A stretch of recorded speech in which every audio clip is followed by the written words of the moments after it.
গণঅভ্যুত্থান পরবর্তী অনেক পরিবর্তনের মধ্যে কূটনৈতিক নীতিতেও পরিবর্তন দেখছে বাংলাদেশ।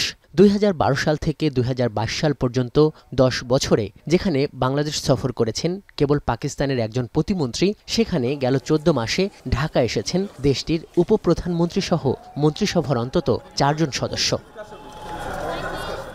মঙ্গলবার দুই দেশের মধ্যে যে যৌথ অর্থনৈতিক কমিশনের বৈঠক বসতে যাচ্ছে সেটিরও আয়োজন হচ্ছে প্রায় ২ দশক পর। এজন্য পাকিস্তান থেকে বাংলাদেশ এসে পৌঁছেছেন দেশটির পেট্রোলিয়াম বিষয়ক মন্ত্রী আলী পারভেজ মালিক। সবকিছু ঠিক থাকলে বৈঠকে পুনরুজ্জীবিত হতে পারে দুই দেশের অর্থ বাণিজ্যিক সম্পর্ক। দশকের পর দশক ধরে দুই দেশের মধ্যে যে কূটনৈতিক শীতলতা চলছিল, এই বৈঠকের মধ্য দিয়ে তা কতটুকু উষ্ণ হতে পারে?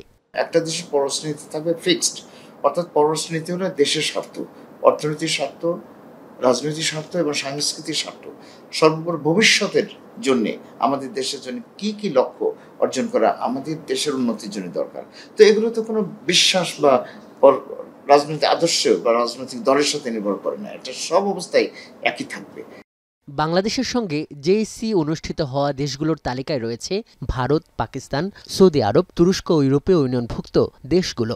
সবশেষ ২০২৪-২৫ অর্থ বছরে যেখানে পাকিস্তান থেকে বাংলাদেশের ৭৮ কোটি ৭০ লাখ ডলারের আমদানির বিপরীতে রপ্তানি মাত্র ৮ কোটি ডলার, সেখানে এবারের জেএসসিকে আদৌ এই বাণিজ্য ঘাটতির পরিবর্তন আনতে পারবে?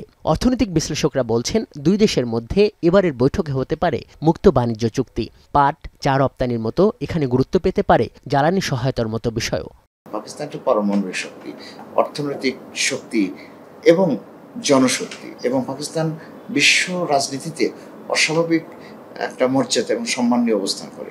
কাজে এই সম্মানজনক বৃহৎ একটা রাষ্ট্র, পারমাণবিক রাষ্ট্রের সাথে বাংলাদেশের সাথে সম্পর্ক মানে হলো দক্ষিণ এশিয়া, মধ্যপ্রাচ্য, মিডল এশিয়া, মধ্য এশিয়া এবং ইউরোপের সাথে বাংলাদেশের একটা যোগাযোগের। বাংলাদেশের যে সমস্ত পণ্য রয়েছে সেটার জন্য পাকিস্তানে একটা উঠতি মধ্যবিত্ত শ্রেণী রয়েছে এবং যে নিম্ন আয় শ্রেণী, তাদের জন্য বাংলাদেশের যে সস্তা পণ্য সেটা একটা বড় বাজার হতে পারে। তো একই সঙ্গে এই দুটো দেশের মধ্যে একটা মুক্ত বাণিজ্য চুক্তিও সম্পাদন করা যায় এবং এতে করে এই দুটো দেশের মধ্যে যে ইনফর্মাল ট্রেড রয়েছে তো সেটি হয়তো কমে যাবে। যেমন পাকিস্তান থেকে অনেক পোশাক বাংলাদেশে আসে যেটা চোরাই পথে, এবং এখানে বাংলাদেশের সরকার সেখানে যে রাজস্ব রয়েছে তো সেখান থেকে বঞ্চিত হয়। কিন্তু এত কিছুর পরও দুই দেশের ঐতিহাসিক দ্বন্দ্ব সংকটের সুরাহা হবে কি? বাংলাদেশ এবং পাকিস্তানের মধ্যে যে সমস্ত বিতর্কিত বিষয় রয়েছে, যে অমীমাংসিত বিষয় রয়েছে, তো সেগুলো সমাধানের জন্য কিন্তু একটা বড় উপায় হতে পারে এই বাণিজ্যিক সম্পর্ক জোরদার করা। আগামী দিনে বাংলাদেশ পাকিস্তান সম্পর্ক যে একটা ভিন্ন মাত্রা পাচ্ছে তার ইঙ্গিত হতে পারে বাণিজ্য উপদেষ্টার পাকিস্তান সফর। জেএসসির পরদিন ইসলামাবাদ সফরে যাবেন বাংলাদেশের বাণিজ্যমন্ত্রী শেখ বশির উদ্দিন। আজহার লিমন, এখন, ঢাকা।